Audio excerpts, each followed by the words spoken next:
ಆರೋಗ್ಯದ ವಿಚಾರವಾಗಿ ಸ್ವಲ್ಪ ಟೆನ್ಷನ್ ಜಾಸ್ತಿ ಆಗ್ಬಿಡುತ್ತೆ, ಉದ್ಯೋಗದ ವಿಚಾರದಲ್ಲಿ ಟೆನ್ಷನ್ ಆಗ್ಬಿಡುತ್ತೆ. ಮಾತಿನ ಮೇಲೆ ಬಹಳ ನಿಗಾ ಇಟ್ಟು ಮಾತಾಡಬೇಕಾಗತ್ತೆ. ಓಂ ಗಂ ಗಣಪತಗೆ ನಮಃ. ಓಂ ಗುಂ ಗುರುಭ್ಯೋ ನಮಃ. ಗುರವೇ ರಾಘವೇಂದ್ರಾಯ ಭಾರತೀಯತಗೆ ನಮಃ. ಗುರುಭ್ಯೋ ನಮಃ. ಓಂ ಯೋ ಮಾ ಆಗ್ನೆ ಭಾಗಿನಗುಂ ಸಂತಮಥ ಭಾಗಂಚಿಕೆ ಋಷತಿ ಅಭಾಗಮಗ್ನೆ ತಂಕುರು ಮಾಮಗ್ನೆ ಭಾಗಿನಂಕುರು ಭಾಗ್ಯದೇವತಾಯೈ ನಮಃ. ಧನುರಾಶಿಯ ವೀಕ್ಷಕರೆಲ್ಲರಿಗೂ ಸಹ ವಿಠಲ್ ಭಟ್ ಮಾಡುವಂತಹ ನಮಸ್ಕಾರ ಹಾಗೂ ಚಾನಲ್ಗೆ ಸ್ವಾಗತ. ವೀಕ್ಷಕರ, ಈ ಒಂದು ವಿಡಿಯೋದಲ್ಲಿ ನಾನು ಧನುರಾಶಿಯವರಿಗೋಸ್ಕರ ಒಂದು ಬಹಳ ಪ್ರಮುಖವಾದ ಇಂಪಾರ್ಟೆಂಟ್ ವಿಚಾರವನ್ನ ತೆಗೆದುಕೊಂಡು ಬಂದಿದ್ದೇನೆ. ನಾನು ಮತ್ತೆ ಗುರುಗಳು ಬಂದರು ಎದುರಿಸಲಿಕ್ಕೆ ಅಂತ ದಯವಿಟ್ಟು ತಿಳ್ಕೊಬೇಡಿ. ಕೆಟ್ಟದಾಗಿ ಕಮೆಂಟ್ ಹಾಕಿದ್ರೆ ನಾನು ಅದಕ್ಕೆ ಜವಾಬ್ದಾರನಲ್ಲ. ನಿಮ್ಮ ಮನಸ್ಸಿನ ಭಾವನೆ ನಿಮಗೆ ತೋರಿಸೋದಷ್ಟೇ. ಯಾಕೆಂದರೆ ವಿಡಿಯೋ ಸಂಪೂರ್ಣವಾಗಿ ನೋಡಲ್ಲ, ನಿಧಾನಕ್ಕೆ ನೋಡಲ್ಲ, ಫಾಸ್ಟ್ ಫಾರ್ವರ್ಡ್ ನೋಡಿಕೊಂಡು ಏನೇನೋ ಒಂದಿಷ್ಟು ಕಮೆಂಟ್ ಮಾಡಿದ್ರೆ ನನ್ನ ದೇವರಿದನ್ನು ನೋಡ್ಕೊಳ್ತಾನೆ ಅಷ್ಟೇ. ನಾನೇನಂತಂದರೆ ಅತ್ಯಂತ ಪ್ರಮುಖವಾದ ವಿಚಾರಗಳು ಏನೇ ಇರಲಿ ಅದು ನಿಮಗೆ ತಿಳಿಸಲೇಬೇಕು ಅಂತ ನಾನು ಖಂಡಿತ ವಿಡಿಯೋ ಮಾಡುವಂಥದ್ದು. ಈಗ ನೆಗೆಟಿವ್ ಇದ್ದಾಗ ನೆಗೆಟಿವ್ ಹೇಳಲೇಬೇಕು, ಪಾಸಿಟಿವ್ ಇದ್ದಾಗ ಪಾಸಿಟಿವ್ ಹೇಳ್ತಾನೆ. ಈ ವಿಡಿಯೋ ಮಾಡ್ತಾ ಇರುವಂಥ ಉದ್ದೇಶ ಏನಂದರೆ, ಸೆಪ್ಟೆಂಬರ್ 18ನೇ ತಾರೀಕು ಹುಣ್ಣಿಮೆ ದಿವಸ ಮಹಾಚಂದ್ರಗ್ರಹಣ ಆಗಿದೆ. ಈ ವರ್ಷದ ಕೊನೆಯ ಚಂದ್ರಗ್ರಹಣ 2024ನೇ ಇಸ್ವಿದು. ಈ ಗ್ರಹಣ ಭಾರತದಲ್ಲಿ ಕಾಣಿಸ್ತಾ ಇಲ್ಲ. ಸೊ ಕಾಣಿಸ್ತಾ ಇಲ್ಲ ಆದ್ರಿಂದ ಇದರ ಆಚರಣೆ ಇಲ್ಲ. ಆಚರಣೆ ಇಲ್ಲ ಅಂದ್ರೇನು? ಗ್ರಹಣಕ್ಕಿಂತ ಮುಂಚೆ ಉಪವಾಸ ಮಾಡೋದು, ಗ್ರಹಣದ ಆದಿ ಮಧ್ಯ ಅಂತ್ಯದಲ್ಲಿ 3 ಸಲ ಸ್ನಾನ ಮಾಡುವಂಥದ್ದು, ಗ್ರಹಣದ ಮನೆಯೆಲ್ಲ ಕ್ಲೀನ್ ಮಾಡಿಕೊಂಡು ಎಲ್ಲ ಕಡೆ ದರ್ಬೆ ಹಾಕಿಡುವಂಥದ್ದು, ಹೊರಗಡೆ ಎಲ್ಲೂ ಹೋಗಬಾರ್ದು ಅನ್ನುವಂಥದ್ದು, ಇದು ಯಾವ ಕಟ್ಟು ನಿಯಮಗಳು ಸಹ ಸೆಪ್ಟೆಂಬರ್ 18ರ ಚಂದ್ರಗ್ರಹಣಕ್ಕೆ ಇಲ್ಲ. ಯಾಕೆಂದ್ರೆ ಭಾರತದಲ್ಲಿ ಅದು ಕಾಣಿಸ್ತಾ ಇಲ್ಲ. ಆಯ್ತಾ? ಇನ್ನು ಎಲ್ಲಿ ಕಾಣಿಸ್ತಾ ಇದೆ, ಅದು ಏನು ಇತ್ಯಾದಿ ವಿಚಾರಗಳೆಲ್ಲ ವಿಡಿಯೋ ಮಾಡಿದ್ದೀನಿ. ವಿಡಿಯೋ ಡಿಸ್ಕ್ರಿಪ್ಷನ್ ಚೆಕ್ ಮಾಡ್ಕೊಳ್ಳಿ, ಲಿಂಕ್ ಹಾಕಿರ್ತೀನಿ ಬೇಕಾದರೆ. ಅಥವಾ ನಮ್ಮ ಮೈನ್ ಚಾನಲ್ ಇದೆ ವಿಡಿಯೋ ಅದು. ಸೊ ಅದರಲ್ಲಿ ಸಂಪೂರ್ಣ ವಿವರಗಳನ್ನು ತಿಳಿಸಿದ್ದೇನೆ. ಆಯಿತಾ? ಹಗಲಿನಲ್ಲಿ ಚಂದ್ರಗ್ರಹಣ ಆಗ್ತಾ ಇದೆ.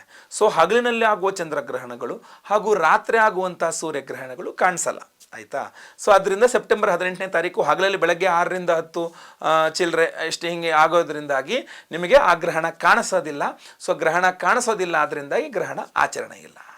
ಆಚರಣೆ ಇಲ್ಲ ಅಂದ ತಕ್ಷಣ ಪ್ರಭಾವವೂ ಇಲ್ಲ ಅನ್ನೋಂಥದ್ದು ಡಿಬೇಟಬಲ್. ಅದು ನನ್ನ ಪ್ರಕಾರ ಪ್ರಭಾವ ಇರುತ್ತೆ. ಯಾಕೆ ಗೊತ್ತಾ? ನಿಮಗೆ ಅಮೆರಿಕದಲ್ಲಿ ರಿಸೆಷನ್ ಬಂತು ಅಂದ್ಕೊಳ್ಳಿ. ಅಮೆರಿಕದಲ್ಲಿ ರಿಸೆಷನ್ ನನಗೇನು ಅಂತ ಅನ್ನೋಕ್ಕಾಗತ್ತಾ? ಡೈರೆಕ್ಟ್ ಆರ್ ಇಂಡೈರೆಕ್ಟ್ ಎಫೆಕ್ಟ್ ಭಾರತದ ಆರ್ಥಿಕ ವ್ಯವಸ್ಥೆ ಮೇಲೆ. ಅಲ್ಲಿ ಆರ್ಥಿಕ ಕುಸಿತ ಆಯಿತು ಅಂದರೆ ಇಲ್ಲೂ ಹಾಗೆ ಆಗತ್ತೆ. ಯಾಕೆ? ಭಾರತ ಡೈರೆಕ್ಟ್ ಆರ್ ಇಂಡೈರೆಕ್ಟ್ ಎಲ್ಲ ಇದು ಇಂಟರ್ನೆಟ್ ಅಂತೀವಲ್ಲ. ನೆಟ್ ಅಂದ್ರೆ ಏನು? ಬಲೆ ಅಂತೀವಲ್ವ. ನೆಟ್ ಅಂದರೆ ಬಲೆ. ಸೊ ಆದ್ದರಿಂದ ಇಂಟರ್ನೆಟ್ ಎಲ್ಲ ಇಡೀ ಭೂಮಿ ಇವಾಗ ಇಂಟರ್ನೆಟ್ ಇತ್ಯಾದಿ ಬೇರೆ ಬೇರೆ ಹಲವಾರು ಕಾರಣಗಳಲ್ಲಿ ಹೆಂಗೆ ಇಂಟರ್ನೆಟ್ಟಲ್ಲಿ ಹೆಂಗೆ ಸೇರಿಕೊಂಡ್ರೆ ಹಾಗೆ ನಾವು ಒಂದು ದೇಶದ ಮೇಲೆ ಇನ್ನೊಂದು ದೇಶ ಆರ್ಥಿಕವಾಗಿ ಬೇರೆ ಬೇರೆ ಕಾರಣಗಳಿಂದ ಒಂದು ದೇಶದ ಮೇಲೆ ಇನ್ನೊಂದು ದೇಶ ಡಿಪೆಂಡ್ ಆಗಿರುತ್ತೆ. ಸೊ ಒಂದು ದೇಶಕ್ಕೆ ಆರ್ಥಿಕ ಸಮಸ್ಯೆ ಬಂತು ಅಂದರೆ ಅದು ಡೈರೆಕ್ಟ್ ಆರ್ ಇಂಡೈರೆಕ್ಟ್ ಇನ್ನೊಂದು ದೇಶದ ಮೇಲೆ ಅದು ಪರಿಣಾಮ ಬಿದ್ದೇ ಬೀಳುತ್ತೆ. ಸೊ ಅದೇ ತರಹ ಎಲ್ಲೋ ಅಮೆರಿಕಾದಲ್ಲೂ ಬೇರೆ ಕಡೆ ಎಲ್ಲೋ ಗ್ರಹಣ ಆಗ್ತಾ ಇದೆ ಅಂದರೆ ಡೈರೆಕ್ಟ್ ಆರ್ ಇಂಡೈರೆಕ್ಟ್ ಎಫೆಕ್ಟ್ ನಿಮ್ಮ ಮೇಲೆ ಬಿದ್ದೇ ಬೀಳುತ್ತೆ. ಅಲ್ಲಿದ್ದವರಂತೂ ಆಚರಣೆ ಮಾಡಬೇಕಾಗತ್ತೆ. ಅವರವರ ಒಂದು ಶಾಸ್ತ್ರ ಪರಿಣಾಮ ಆದರೂ ನಾನು ಹೇಳಿ ಮಾಡಲ್ಲ. ಬಟ್ ನಮಗೇನಾಗತ್ತೆ? ಆಚರಣೆಗಿಲ್ಲ, ಪ್ರಭಾವ ಇರುತ್ತೆ. ಇದ್ರ ಬಗ್ಗೆ ನೀವು ಅರ್ಥ ಮಾಡ್ಕೊಳ್ಬೇಕು. ಸುಖ ಸುಮ್ಮನೆ ಒಂದಿಷ್ಟು ಮೊಂಡು ವಾದಗಳು ಮಾಡ್ಕೊಂಡ್ರೆ ಅದೆಲ್ಲ ಅರ್ಥ ಇಲ್ಲ, ಇವತ್ತಲ್ವಾ? ಸೊ ಅದರಿಂದ ಪ್ರಭಾವ ಇರುತ್ತೆ ಅಂತಂದಾಗ ನಿಮ್ಮ ರಾಶಿಯಿಂದ ಎಷ್ಟನೇ ರಾಶಿಯಲ್ಲಿ ಗ್ರಹಣ ಆಗುತ್ತಾ ಇದೆ ಅನ್ನುವುದರ ಆಧಾರದ ಮೇಲೆ ನಿಮಗೆ ಶುಭ ಅಶುಭ ಮಿಶ್ರ ಫಲಗಳಿರುತ್ತೆ. ಸೊ ಗ್ರಹಣ ನಡೀತಾ ಇರುವಂಥದ್ದು ಮೀನರಾಶಿಯಲ್ಲಿ. ನಿಮ್ಮ ರಾಶಿಗಿಂತ 4ನೇ ರಾಶಿಯಲ್ಲಿ ಗ್ರಹಣ ಅಂದಾಗ ನಿಮಗೆ ಅದು ಅಶುಭ ಫಲವನ್ನು ತೋರಿಸ್ತದೆ. ಯಾವ ಗ್ರಹಣಗಳು ನಮ್ಮ ರಾಶಿಯಿಂದ 4ನೇ ರಾಶಿಯಲ್ಲಾಗ್ತದೆಯೋ, ನಮ್ಮ ರಾಶಿಯಿಂದ 8ನೇ ರಾಶಿಯಲ್ಲಾಗ್ತದೆಯೋ, ನಮ್ಮ ರಾಶಿಯಲ್ಲಾಗ್ತದೆಯೋ, ನಮ್ಮ ರಾಶಿಯಿಂದ 12ನೇ ರಾಶಿಯಲ್ಲಾಗ್ತದೆಯೋ ಅವಾಗೆಲ್ಲ ನಮಗೆ ಅಶುಭ ಫಲವೇ. ಸೊ ಅದರಿಂದ ನಿಮಗೆ ಅಶುಭ ಫಲ. ಸೊ ಅಶುಭ ಫಲ ಆಚರಣೆಗಿಲ್ಲ, ಆದರೆ ಆ ಫಲದ ವಿಚಾರವಾಗಿ ನೋಡಿಕೊಂಡಾಗ ಚಂದ್ರನ ಆರಾಧನೆ ಮಾಡಿಕೊಳ್ಳೇಬೇಕಾದ ಅನಿವಾರ್ಯತೆ ಇದೆ. ಈ ಚಂದ್ರಗಣದಿಂದ ಏನೇನು ನೆಗೆಟಿವ್ಸ್ ಆಗಬಹುದು ಅಂದರೆ, ನೆಗೆಟಿವ್ಸ್ ಆಗೋಕ್ಕಿಂತ ಮನಃಕಾರಕ ಚಂದ್ರನಾದ್ರಿಂದ ಮಾನಸಿಕವಾದ ದುಃಖಗಳು ಬರುತ್ತೆ. ಯಾವ ವಿಚಾರದಲ್ಲಿ ನಿಮಗೆ ಮೆಂಟಲ್ ಟ್ರಾಮಾ ಅಂತೀವಿ, ಏನು ಹೇಳ್ತೀವಿ, ಈ ಮಾನಸಿಕ ದುಃಖ ಅಥವಾ ಹಿನ್ನಡೆ ಅಥವಾ ಒಂಟಿತನ ಅಥವಾ ತುಂಬ ಪ್ರೆಷರು, ತುಂಬ ದುಃಖ ಆಗೋದು ಯಾವ ವಿಚಾರಗಳಲ್ಲಿ ಅನ್ನುವಂಥದ್ದು ನೋಡಬೇಕು. ನೋಡಿ, ಧನುರ್ರಾಶಿಯವರಿಗೆ ಚಂದ್ರ ಅಷ್ಟಮಾಧಿಪತಿ ಆಗ್ತಾನೆ, ಚತುರ್ಥದಲ್ಲಿ ಗ್ರಸ್ತನಾಗ್ತಾನೆ. ಸೊ ಏನಾಗುತ್ತೆ, ಧನುರ್ರಾಶಿಯವರಿಗೆ ಆರೋಗ್ಯದ ವಿಚಾರವಾಗಿ ಸ್ವಲ್ಪ ಟೆನ್ಷನ್ ಜಾಸ್ತಿ ಆಗಿಬಿಡುತ್ತೆ. ಈಗ ಆಲ್ರೆಡಿ ಸ್ಟಾರ್ಟ್ ಆಗಿರಬಹುದು, ಅಥವಾ ಇನ್ನೊಂದು 15 ದಿನ ಗ್ರಹಣ ಆದಮೇಲಾದರೂ ಆಗೇ ಆಗುತ್ತೆ. ಗ್ರಹಣದ ಹತ್ರ ಬಂದಾಗಲೋ ಗ್ರಹಣ ಮುಗಿದ ಮೇಲೋ ಆರೋಗ್ಯದ ಟೆನ್ಷನ್ ಆಗ್ಬಿಡುತ್ತೆ. ನಿಮ್ಮ ಆರೋಗ್ಯದ ಟೆನ್ಷನ್ ಆಗಲಿಲ್ಲ ಅಂದರೆ ಅಟ್ಲೀಸ್ಟ್ ಚತುರ್ಥದಲ್ಲಿ ಆಗ್ತಾನೆ ಅಂದರೆ ನಿಮ್ಮ ತಾಯಿಯ ಬಗ್ಗೆನಾದ್ರು ನಿಮಗೆ ತಾಯಿಯ ಆರೋಗ್ಯದ ಬಗ್ಗೆನಾದ್ರು ಟೆನ್ಷನ್ ಆಗ್ಬಿಡ್ಬೋದು. ಧನುರ್ರಾಶಿಯವರ ತಾಯಿಯವರ ಆರೋಗ್ಯದ ಬಗ್ಗೆ ಟೆನ್ಷನ್ ಆಗ್ಬೋದು. ಅಥವಾ ಧನುರ್ರಾಶಿಯ ವಿವಾಹಿತ ಸ್ತ್ರೀಯರಿಗೆ ತವರು ಮನೆಯ ವಿಚಾರದಲ್ಲಿ ಒಂದಿಷ್ಟು ಟೆನ್ಷನ್ಗಳು ಶುರುವಾಗ್ಬಿಡುತ್ತೆ. ತವರು ಮನೆಯ ಒಂದಿಷ್ಟು ಬೆಳವಣಿಗೆಗಳು ನಿಮಗೆ ತುಂಬ ಟೆನ್ಷನ್ ಶುರುವಾಗ್ಬಿಡುತ್ತೆ. ಚತುರ್ಥದಲ್ಲಿ ತಾಯಿಯೊಂದಿಗೆ ನೀವು ಜಗಳ ಮನಸ್ತಾಪಗಳು ಮಾಡಬಹುದು, ಅಥವಾ ನಿಮ್ಮ ತಾಯಿಯವರೇ ನಿಮ್ಮೊಂದಿಗೆ ಜಗಳ ಮನಸ್ತಾಪಗಳನ್ನು ಮಾಡಬಹುದು. ಇಲ್ಲಿ ವಿದ್ಯಾರ್ಥಿಗಳು, ಧನುರ್ರಾಶಿಯ ವಿದ್ಯಾರ್ಥಿಗಳಿಗೆ ಒಂದು ಸ್ವಲ್ಪ ಟೆನ್ಷನ್, ಓದಿದ್ದು ಮರ್ತೋದು ಅಥವಾ ಏನೋ ಒಂದು ಎಕ್ಸಾಮ್ ಪ್ರೆಷರ್ ತುಂಬ ಫೀಲ್ ಮಾಡಲಿಕ್ಕೆ ಶುರು ಮಾಡಿಬಿಡ್ತಾರೆ. ಚೆನ್ನಾಗಿರ್ತಾರೆ ಧನುರಾಶಿ ವಿದ್ಯಾರ್ಥಿಗಳು, ಸಡನ್ನಾಗಿ ತುಂಬ ಪ್ರೆಷರ್ ಫೀಲ್ ಆಗಲಿಕ್ಕೆ ಶುರುವಾಗ್ಬಿಡುತ್ತೆ ಅವರಿಗೆ. ಇದು ಸ್ವಲ್ಪ ಅವರಿಗೆ ಮಾನಸಿಕವಾದಂಥ ಹಿಂಸೆ. ಅಪ್ಪ ಅಮ್ಮಂಗೂ ಆಗುತ್ತೆ. ಮಗ ಅಥವಾ ಮಗಳು ತುಂಬ ಟೆನ್ಷನ್ ಮಾಡ್ಕೊಂಡಿದ್ರೆ ಏನಾಗುತ್ತೆ, ಅಪ್ಪ ಅಮ್ಮಂಗೂ ಟೆನ್ಷನ್ನೇ ಅಲ್ವಾ.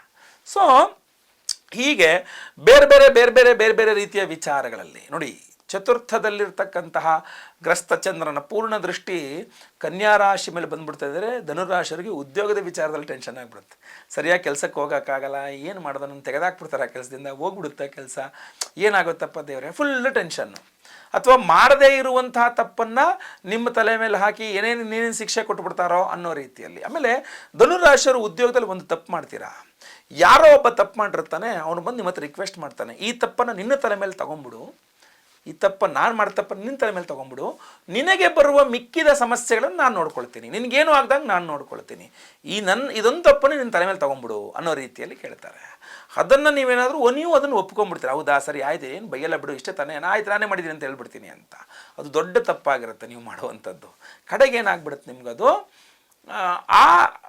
ಯಾರ ತಪ್ಪನ್ನು ನೀವು ನಿಮ್ಮ ತಲೆ ಮೇಲೆ ಹೊತ್ಕೊಂಡಿದ್ರಲ್ಲ ಅವರು ಅವರು ನುಡಿದಂತೆ ನಡ್ಕೊಳಲ್ಲ.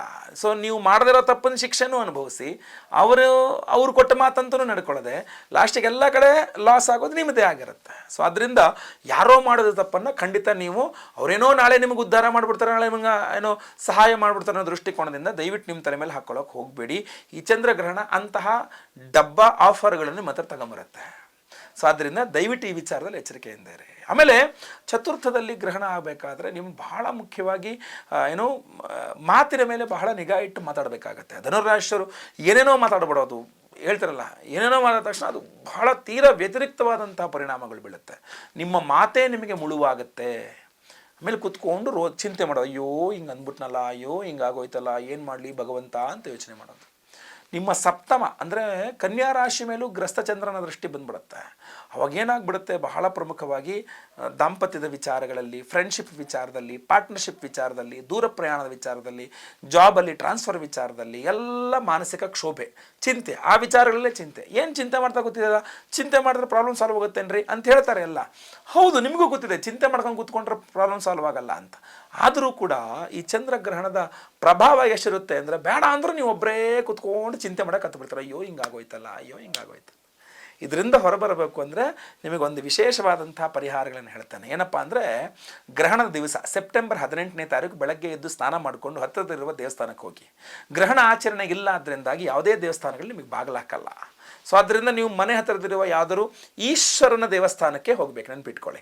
ಮನೆ ಹತ್ತಿರದಲ್ಲಿರುವ ಈಶ್ವರನ ದೇವಸ್ಥಾನಕ್ಕೆ ಒಂದು 4 ಮಣ್ಣಿನ ಹಣತೆ, ಒಂದಿಷ್ಟು ಬತ್ತಿಗಳು, ದೀಪಾಚ ಬತ್ತಿ, ತುಪ್ಪ ಹಾಗೂ 1-2 ಲೀಟ್ರ್ ಹಾಲು ತಗೊಂಡು ಹೋಗಿ.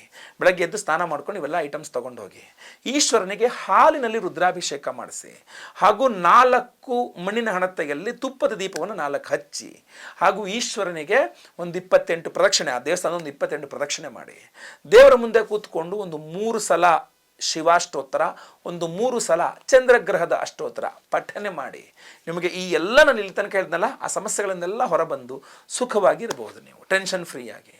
ಇನ್ನೂ ಪವರ್ಫುಲ್ ಆಗಿರತಕ್ಕಂಥ ಒಂದು ಪರಿಹಾರ ಹೇಳಿ. ಸೆಪ್ಟೆಂಬರ್ 18ನೇ ತಾರೀಕಿಂದು ನೀವು ಹೇಳ್ತಿರೋದು ನಂಗೆ ಮ್ಯಾಚ್ ಆಗ್ತಾ ಇದೆ, ಆಲ್ರೆಡಿ ನಿಂಗೆ ಪ್ರಾಬ್ಲಮ್ ಸ್ಟಾರ್ಟ್ ಆಗಿದೆ, ಅಥವಾ ಮುಂದೆ ಸ್ಟಾರ್ಟ್ ಆಗೋ ಲಕ್ಷಣಗಳು ಕಾಣಿಸ್ತಾ ಇದೆ, ಅಥವಾ ನನಗೆ ಸ್ಟಾರ್ಟ್ ಆಗೋದು ಬೇಡ, ನನಗೆ ಇನ್ನೂ ಒಂದು ಪವರ್ಫುಲ್ ಪರಿಹಾರ ಹೇಳಿ ಅಂದರೆ, ಸೆಪ್ಟೆಂಬರ್ 18ನೇ ತಾರೀಕು ಚಂದ್ರಗ್ರಹಣದ ದಿವಸವೇ ನಮ್ಮ ಯಾಗಶಾಲೆ ನಾವು ಮಹಾಚಂದ್ರಗ್ರಹಣ ಶಾಂತಿ ಹೋಮವನ್ನು ಮಾಡ್ತಾ ಇದ್ದೇವೆ.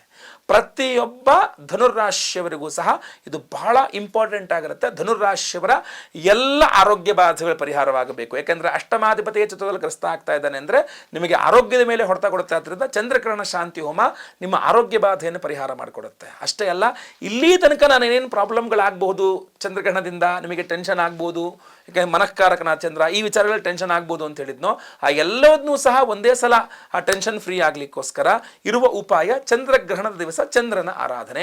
ನಾವು ಚಂದ್ರಗ್ರಹಣ ಶಾಂತಿ ಹೋಮವನ್ನೇ ಆ ಚಂದ್ರಗ್ರಹಣದ ದಿವಸ ಅಂದರೆ ಸೆಪ್ಟೆಂಬರ್ 18ನೇ ತಾರೀಕೆ ಮಾಡ್ತಾ ಇದ್ದೇವೆ. ಲೈವ್ ಇರುತ್ತೆ ಹೋಮ. ಗ್ರಹಣ ಹಗಲಲ್ಲಾದ್ರಿಂದ ನಾವು ಹಗಲಲ್ಲೇ ಹೋಮವನ್ನು ಮಾಡ್ತಾ ಇದ್ದೇವೆ, ಆಯ್ತಲ್ವಾ? ಸೊ ಹಾಗೂ ಚಂದ್ರನ ರತ್ನ ಯಾವುದು?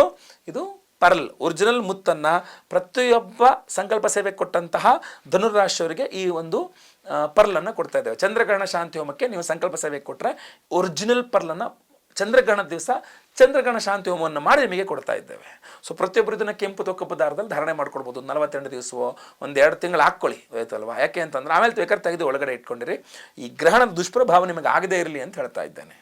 ಅಷ್ಟೇ ಅಲ್ಲ, ದಾನ ಬಹಳ ಪ್ರಮುಖ. ಆದ್ದರಿಂದ ನಿಮಗೆ ಒಂದು ಚಂದ್ರಬಿಂಬವನ್ನು ಕೊಡ್ತಾ ಇದ್ದೇವೆ. ಇದು ನಿಮ್ಮ ಕೈ ಸೇರಿದ ನಂತರ 1 kg ಅಕ್ಕಿ, 1 kg ಉದ್ದಿನ ಬೇಳೆ ತೊಗೊಂಡು ಅದರಲ್ಲಿ ಇದನ್ನು ಇಟ್ಟುಬಿಟ್ಟು ಮನೆ ಹತ್ತಿರ ಇರುವ ಯಾವುದೋ ದೇವಸ್ಥಾನದಲ್ಲಿ ಪುರೋಹಿತರಿಗೆ ದಾನ ಮಾಡಿಬಿಡಿ. ಸಿಂಪಲ್.